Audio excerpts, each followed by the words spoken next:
Cara, no início dos anos 80, eu nutria uma coisa de movimento, de vamos tomar o poder, vamos dar um chute na Tropicália. Mas aí o que acontece é que essa geração dos anos 80, por vários outros motivos também, que eu não achava uma geração brilhante musicalmente, é uma geração muito pastiche, e muito subserviente.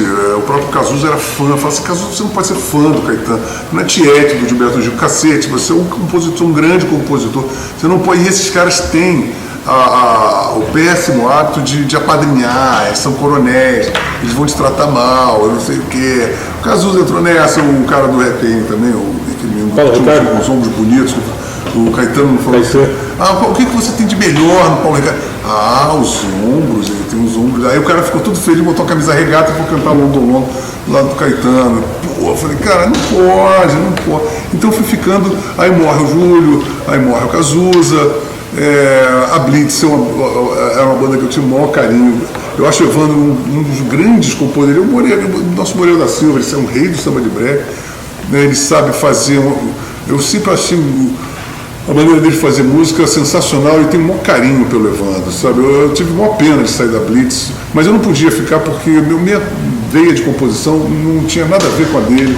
E as duas eram legais e as duas não tinham. Iam brigar, né? Então iam brigar o conceito estético. São muito diferentes, né? Então não tinha como eu continuar na Blitz. Mas eu tenho o maior carinho pelo Evandro, eu tive o maior carinho pela Blitz, eu dei nome à Blitz, né?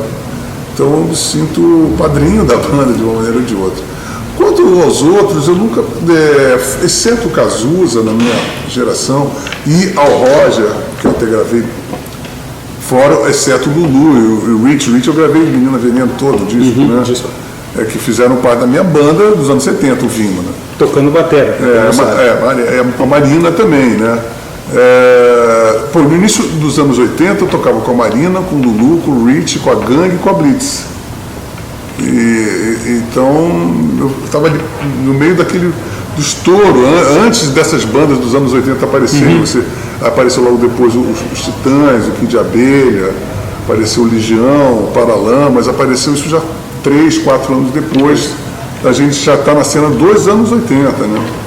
Então, essas bandas, cara, eu sempre ficava, vindo de uma geração, o Vima tocava pessoal como são nossos cada dia, Mutantes, Terço, sabe, Peso, Veludo, eram bandas, os caras tocavam muito bem, né? E as bandas dos anos 80, eu considero o único instrumentista realmente que tem uma assinatura, que seja um grande instrumentista, o Edgar Scandurra, desses mainstream, né, que nós temos. E o resto são músicos medíocres, assim, quando atinge o máximo assim, da suportabilidade, são medíocres. Mas isso eu não estou querendo ser maldoso, eu sou muito rigoroso comigo, entendeu? Então, eu acho, fora, o que mais me irrita não é nem a falta de maturidade instrumental, mas a falta de maturidade artística, né? Eu detesto ouvir uma música em que você reconhece explicitamente a fonte de sua inspiração. Isso é igual, isso é U2, isso aqui é Joy Division, isso aqui é Police, isso aqui é Duran Duran. Você usa os mesmos timbres, a mesma cadência harmônica.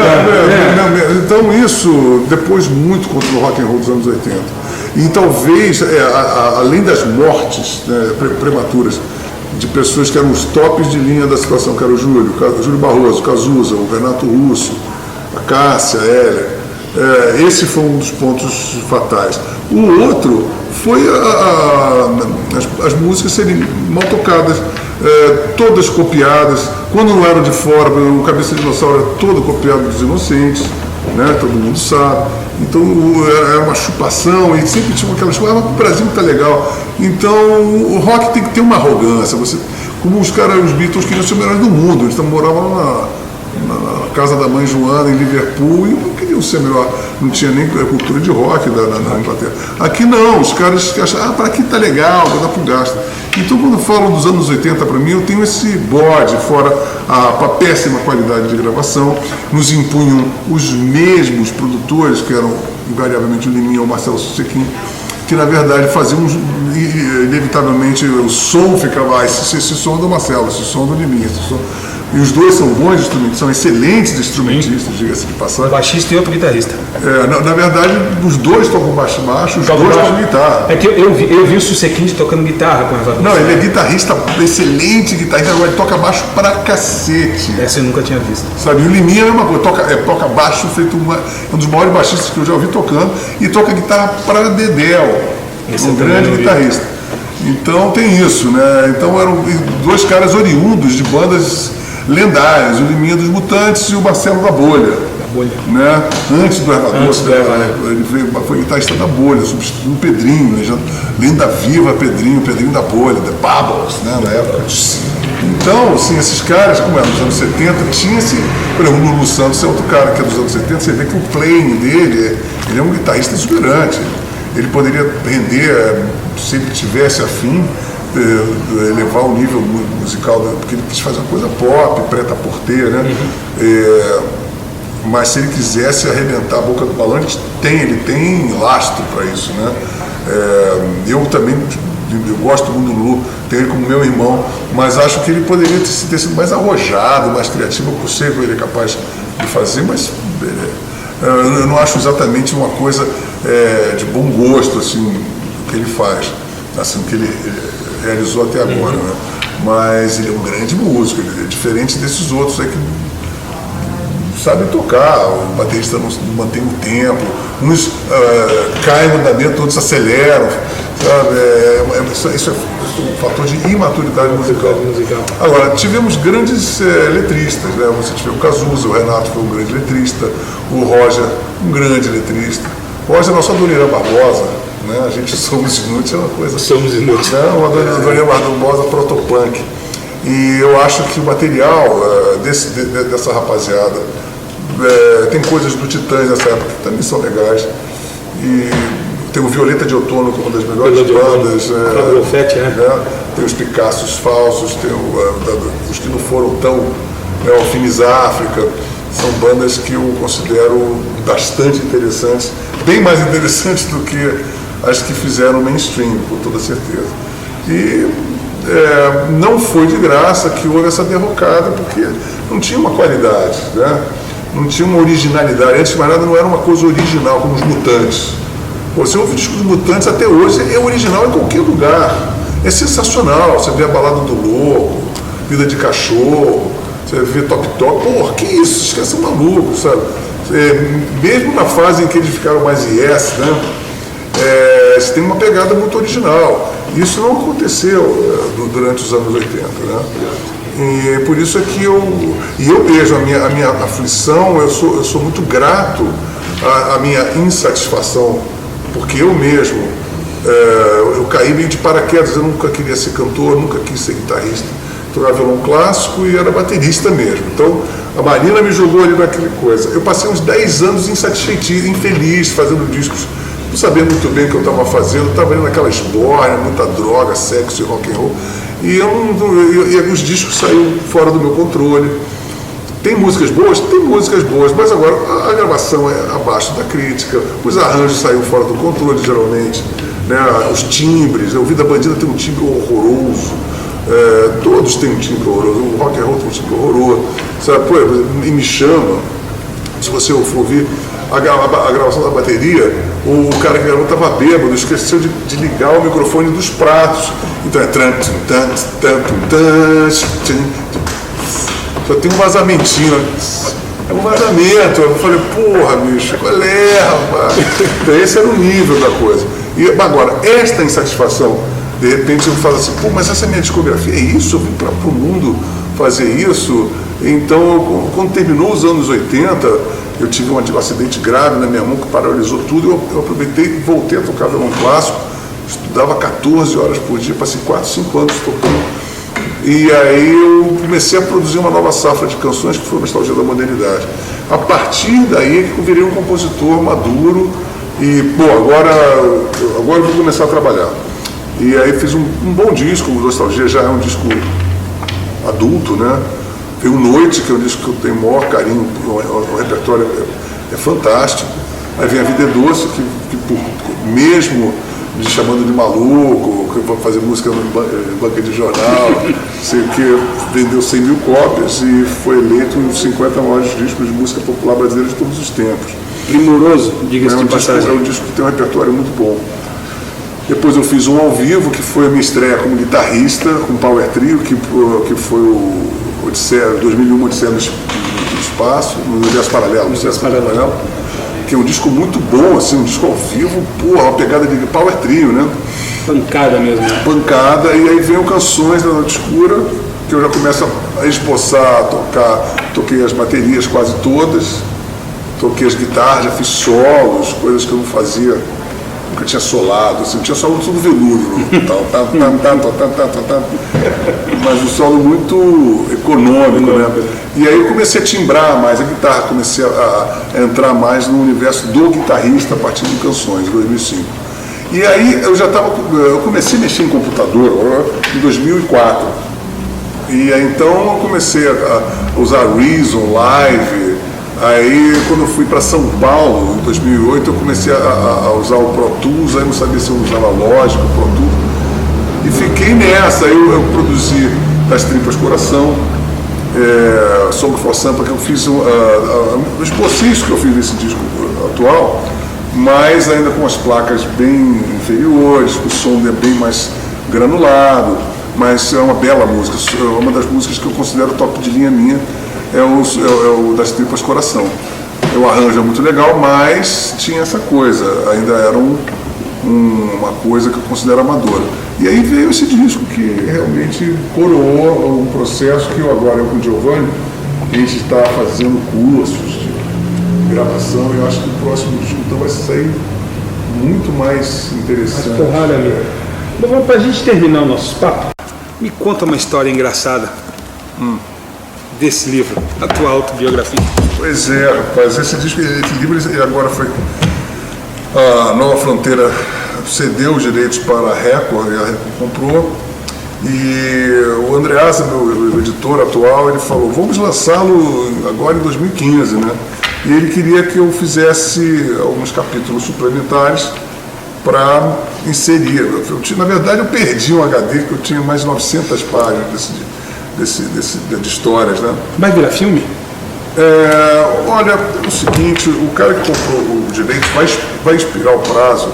Ele comprou em 2010, 2011, expiraria o prazo em 2016. Ele não conseguiu e eu desisti do sentido assim, não quero fazer. Ele queria fazer um viés mais pop, etc. E tal. Eu falei, não, eu não vou querer fazer um filme pop sobre a minha vida, não.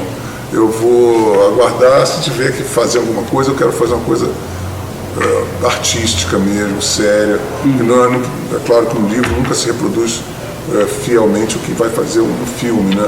Mas eu não quero ter essa assinatura do cinema brasileiro do jeito que o cinema brasileiro é feito, porque invariavelmente parece que eu estou vendo uma novela da Rede Globo, sabe? Eu falei assim, porra, qual é o ator que vai fazer, sabe? Vai ser o cara que eu já vi há 500 anos fazendo novela das 7.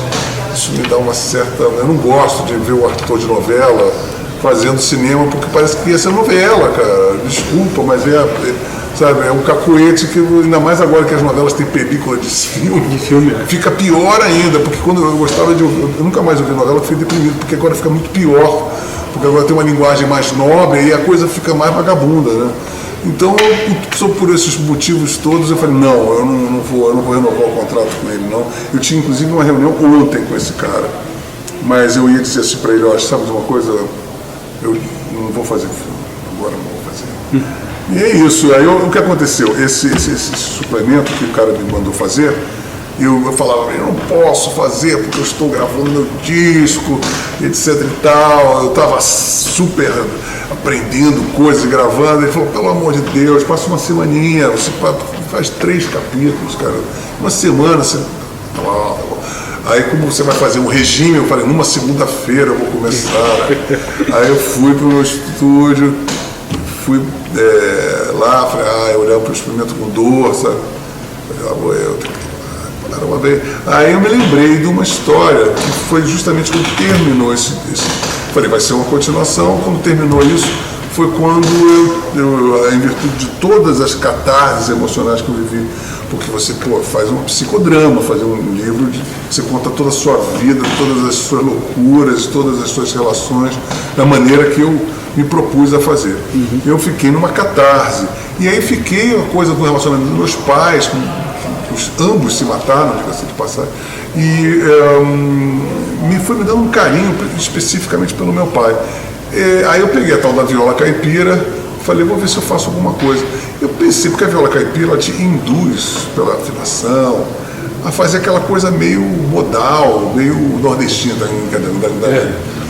E de repente foi saindo uma coisa meio celta, meio choro, meio garoto, meio João Pernambuco, meio canhoto da Paraíba, e com uma assim, buquê celta, sabe? E aí ficou uma música que parece um choro, mas é uma coisa diferente, tem um frescor lá que não é um choro ortodoxo. E aí eu estou contando isso, né, que eu fiz aquilo, eu falei assim, eu acho que eu vou fazer uma letra para o meu pai, essa música eu vou fazer para o meu pai. E aí eu fui dormir, que é um processo que eu sempre faço, eu faço a música, meu QI baixa, eu vou dormir, acordo com o QI refrescado e faço a letra. E foi o que aconteceu. Aí eu acordei no dia seguinte, eu falei, vou fazer. E foi a primeira música que também, a primeira letra que eu faço, que eu fiz batendo a tecla no computador, porque eu acho que, como eu sou baterista, eu acho que eu tenho que escrever, apesar de ter uma péssima caligrafia, eu tenho que ir passando ali por 4, 5 cadernos, cara, eu não entendo nada que eu vou escrever. Aí eu vou passando ali, eu sempre escrevo 4, 5 cadernos, mas sempre escrevo com mão. Aí eu falei assim, pô, vou isso, vou fazer no computador. Aí foi a primeira letra que eu fiz no computador. Isso para mim foi uma coisa muito importante. E foi muito rápido, em 35 minutos a letra estava pronta. Eu ia fazer lá, lá, lá, lá, lá, lá, lá, lá, ia substituindo. Primeiro bota lá, lá, lá, lá, lá, lá, lá, lá, lá, lá, lá, lá, lá, lá, todas as métricas com lá, lá, lá, lá, lá, lá, lá. Aí segundo refrão, lá, lá, lá, lá, lá. Eu falei, tem que substituir. Isso é um dissílabo, isso é um trissílabo, isso aqui é uma proparoxítona. Isso eu não queria saber exatamente se existia um significado, mas eu tinha que seguir rigidamente uma melodia que eu considerava que é a primeira melodia, depois o significado. E, por incrível que pareça, todo o meu disco foi assim.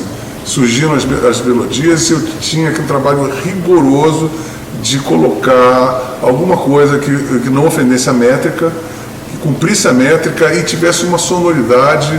Aí isso precisa de um O, não, tem que ser poppery, tem que ser poppery, própria, sei lá. Agora aí vai somando, a palavra tinha que seguir primeiro a melopeia da parada.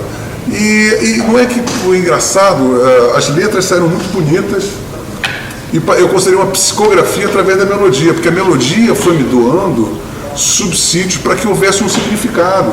Eu não tinha um significado, a não ser, por exemplo, a Marcha dos Infames, eu ia fazer um libelo contra o PT, a Posse dos Impostores eu ia dar uma sacaneada na Dilma, e a Esperança Praia do Tubar eu fiz em homenagem à minha cunhada. O resto eu fui fazendo essa do meu pai, mas mesmo assim eu não sabia as expressões, o que eu ia falar, o que eu não ia falar. Como, por exemplo, o que é a solidão e sermos nós, que eu gravei em espanhol, agora na minha versão do disco de vinil, que vai sair duplo, tem a versão em português. Eu pensei assim, que engraçado, ela foi totalmente feita em função da melodia, mas ela poderia ser um poema, porque ela é bonita, é tão bonita que parece um poema. E ela tem um significado profundo, mas tudo baseado no... Não, poló, pili, paplaque, com. Isso aqui é um P, não, isso deve ser um... Agora tem que ser um...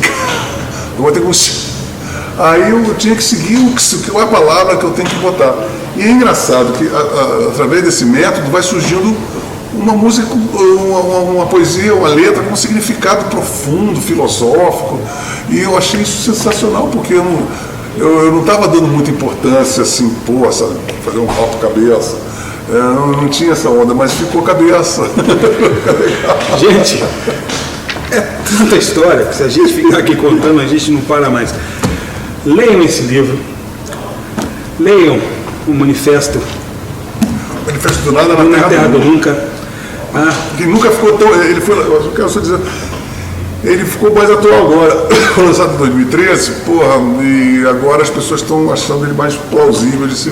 E o último, que fala justamente, que, só para terminar isso que eu estava falando, eu ao invés de ter feito o adendo para esse livro, acabou saindo um livro novo, então saiu Em Busca do Rigor da Misericórdia, que eu pensei, vou fazer um capítulo dedicado para cada música, saíram 14 capítulos, mais uns 3 ou 4 periféricos para poder dar toda a situação política do país e todo o meu mundo criativo que levou à feitura do disco. Diga-se de passagem, é uma maravilha. Estamos aqui conversando com o Lobão, um cara que escreve, pessoa politizada, inteligente e principalmente faz música para o cérebro e para o coração, não somente para os pés e para essa exposição exacerbada de bundas, de ondas e ondas que existe no país. Lobão, muito obrigado por ter vindo no nosso live. Eu adorei o papo, viu? Eu adorei o papo meu. Valeu, cara. Obrigado, cara. Um abraço. Eu agradeço, gente. Um abração para vocês.